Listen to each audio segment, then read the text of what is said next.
Hi friends, I am Dr. B.V. Rao of Usha Clinic and founder of the websites qmedicaldoubts.blogspot.com and raghavamedicaldoubts.com.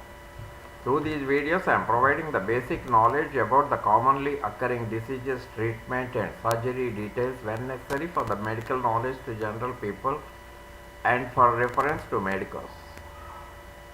Today I am going to discuss about the non-malignant stricture of the rectum and anal canal. It is usually recognized into three types: congenital, spasmodic and organic. Congenital, it is of two types: stricture at the level of the anal walls due to incomplete obliteration of the proctodial membrane. Sometimes does not give rise to symptoms till early childhood.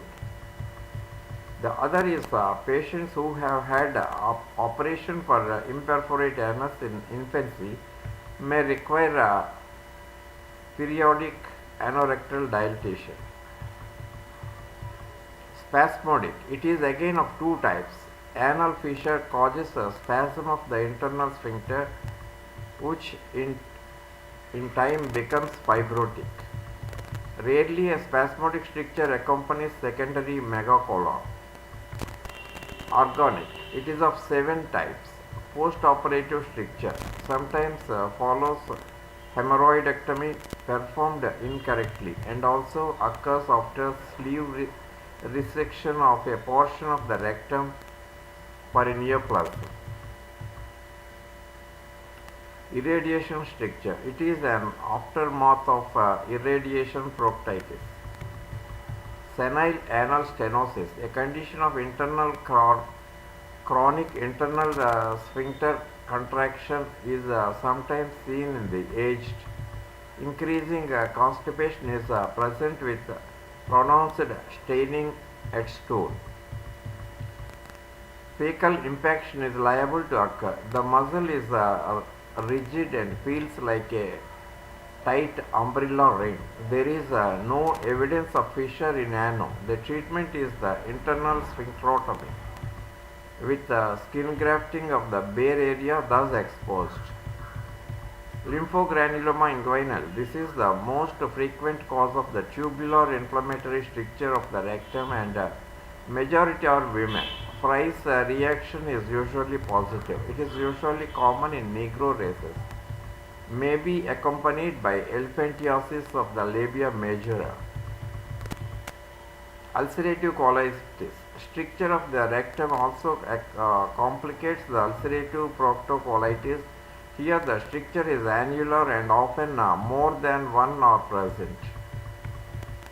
Endometriosis of the rectovaginal septum. Endometriosis of the rectovaginal septum may present as a stricture. There is a definite history of epimenorrhea with recent appearance of severe pain during first 2 days of the menstrual flow. Neoplastic, when free bleeding occurs after dilatation of a supposed inflammatory stricture, carcinoma should be suspected and a portion of the stricture should be removed for biopsy. Sometimes in these cases, repeated biopsies show inflammatory tissue only. If the symptoms show a marked progression, malignancy should be strongly suspected. Clinical features. Increasing difficulty in defecation is the first symptom. The patient finds that increasingly large doses of aperients are required, and if the stools are formed, they are pipe stem in shape. In case of inflammatory stricture, tenesmus, bleeding and the passage of mucus are superadded. Sometimes the patient comes under observation only when subacute or acute intestinal obstruction has supervened. Rectal examination. The finger encounters a sharply defined shelf-like interruption of the lumen at a varying distance from the anus. If the caliber is large enough to admit the finger, it should be noted whether the stricture is annular or tubular. Sometimes this point can be determined only after dilatation. Treatment. Dilatation by bogies. Dilatation by bogies at regular intervals combined at first with lavage is occasionally curative for anal and rectal strictures. When the stricture is in the lower two-thirds of the rectum, HAGAR'S dilators are suitable for this purpose. Stricture of the upper third of the rectum should never be dilated because of the risk of extra or intraperitoneal perforation of the bowel. Incision and primary FREI'S skin graft. For the post-operative and senile strictures, this operation gives the best results. The stricture is exposed and divided posteriorly so as to remove about 1 centimeter of the fibrous ring. A back cut is made and a triangular piece of skin removed with its apex above in such a way as to ensure complete and adequate enlargement of the stricture region.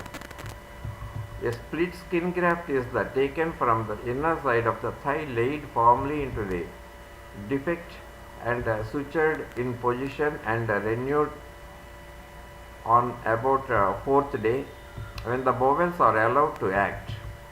The percentage take is high and the results surprisingly good. Colostomy.